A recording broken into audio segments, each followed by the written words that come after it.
Good morning mga ka-Jazzy. Nandito na naman tayo sa kusina ni Amo. Nagprito ng kita ng manok.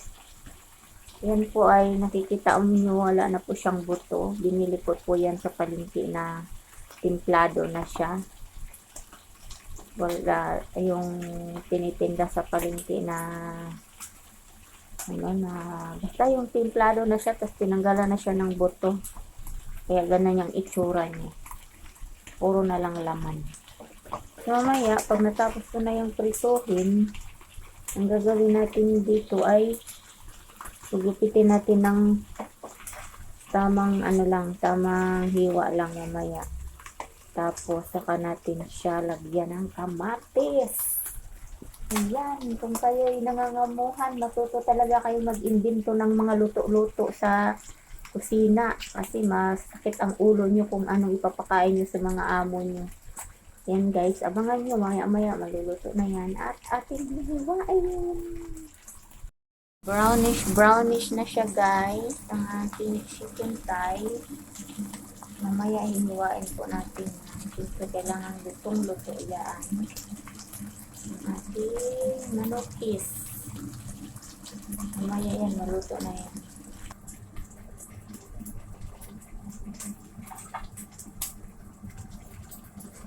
Gugupitin na natin. Inugupit ko lang kasi ito eh, kung mag-ano. Tingnan niyo po, nag-brown na siya. Saka ko siya lagyan ng kamatis. Pag tawag niyan, pag namukukan kayo, tulad niyan dito, sa mga OFW na mga domestic tulad sa amin, kahit di ka marunong magluto, matuto ka talagang magluto. Kasi kailangan.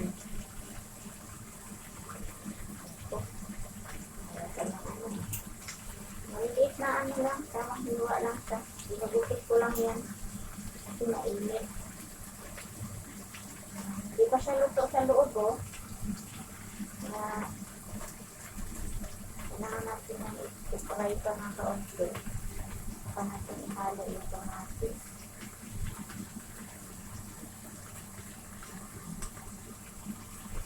Siyempre, kung ganito yung gagawin nyo, na ginugupit nyo lang habang pinuprito nyo, mag-iingat-ingat ang mga kamay, baka mapaso.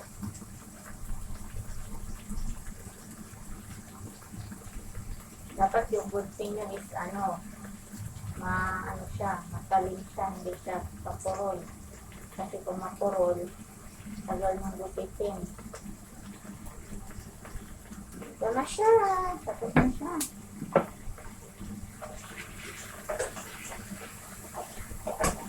Maglito ng saka pa aroma. Nagyan ko siya ng luya para masyado yung lumango. Lumango ang kanyang amoy. This means,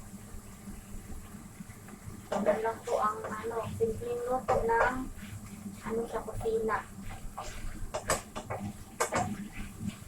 Hindi pa siya masyadong luto yung loob kasi nga masyadong makapal yung hita ng manok. So, ang gawin natin ay takpan muna natin konti.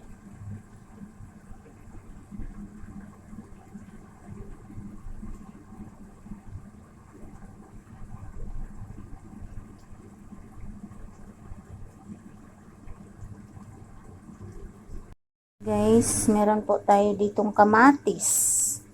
So, dalawang kamatis po na malalaki ang aking hiniwa. Hindi ko na pinakita sa inyo paano naghiwa. Basta nahiwa na po yan.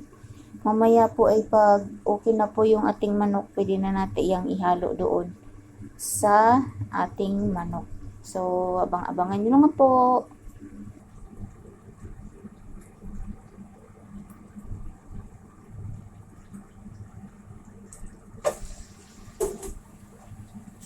So, okay na po yung ating chicken. Ayan na siya. Okay na po yan. Ano po yung ating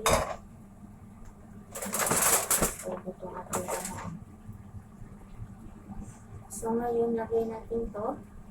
Igilid ko lang muna siya. Habang gagawin natin juice yung ating kamatis.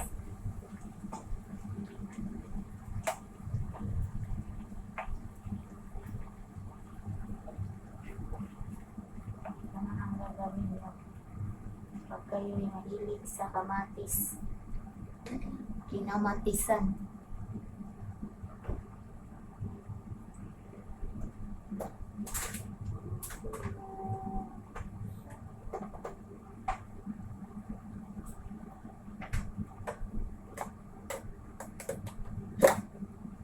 At mamaya para lumasa yung ating bumango lalo yung isa sa sikreto ng mga nagluluto, para daw lalong bumango ang niluto, ay lalagyan daw po ng yung sibuyas dahon, yung spring onion o kaya scallion, kumbaga. Ang tawag dito ng alaga ko, scallion. Scallion, cheche. Yan, ilagay natin ito mamaya. Hiwain.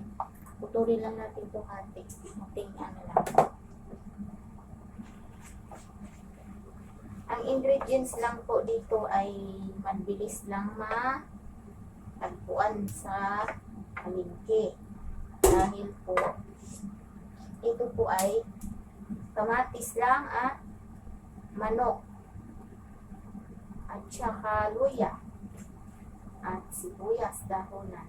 Ayun lang po ang doon, ang ingredients ng ating recipe for today is chicken with tomatoes. Charis. Wait a moment, guys. Ayan na po, guys. Gagawin natin. I-mix natin siya ng maayos para yung timpla ng manok ay mag-absorb din dito sa kamatis natin. As you can see po is yung kamatis natin ay hindi pa masyadong malambot. Ganun po ang ating Tapos, nyo lang po sa mahinang apoy para hindi siya, kumbaga, sa panganganak pa, hindi na binat yung hindi na binat yung pagkaluto ng ng kamatis at ng manok. Kumbaga hindi siya biglaan. At saka lalagay na natin yung ating scallion or spring onion o kaya sibuyas dahunan. Marami siyang term o kaya na pong bahalang umintindi. Ayan, nilagay ko na siya dyan sa taas para yung na siya na yung kanyang amoy is bubango. Tsaka takpan nyo lang po hanggat sa maluto na yung yung ating chicken with tomatoes. Yan po ay aking own version lang na naman. Own version sa chicken. Sa chicken, sabi pa ng amo ko, chicken. Ang chicken daw. May rice plato dito. Parang gusto kong pakainin na. Kalimutan ko yung rice. Ay, sorry po. Kalimutan ko yung rice ko kahapon. Hindi ko na siya lagyan ng egg kasi nga po ay kinamatisang manok. Kasi paglagyan mo pa na siya ng itlog, edi yung may manok, may nanay na ng manok, may anak pa ng manok, gano'n.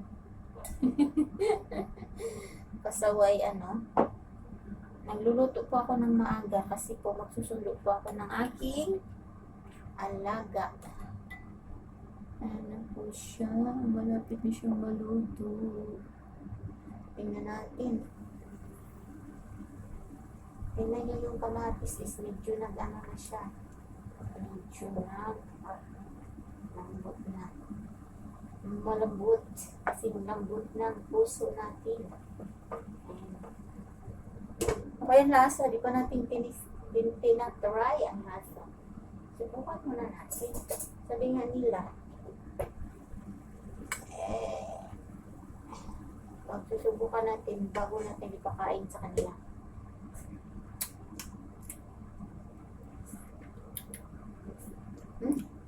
Masarap. Hindi mo na siya kailangan lagyan pa ng ng tawag nun. Ang iba pang panimpla dahil yung chicken nga ay meron na po nga yung ano na nga po yan, binili ko na na yung seasoned chicken na siya, yung may na siya na marinated chicken na siya doon sa binilhan ko. So yun, tapos na tayong magluto guys. Mamaya i-reheat na lang natin yan pag uwi ko. Dahil po ay pupunta na tayo ng school ng alaga ko. Ayun na po ang ating luto. Masarap, yummy. Sana magustuhan niyo po ang aking own version of chicken tomatoes with spring onions. Thank you for watching. Don't forget to like, subscribe, and comment po. Thank you po. Bye-bye. God bless.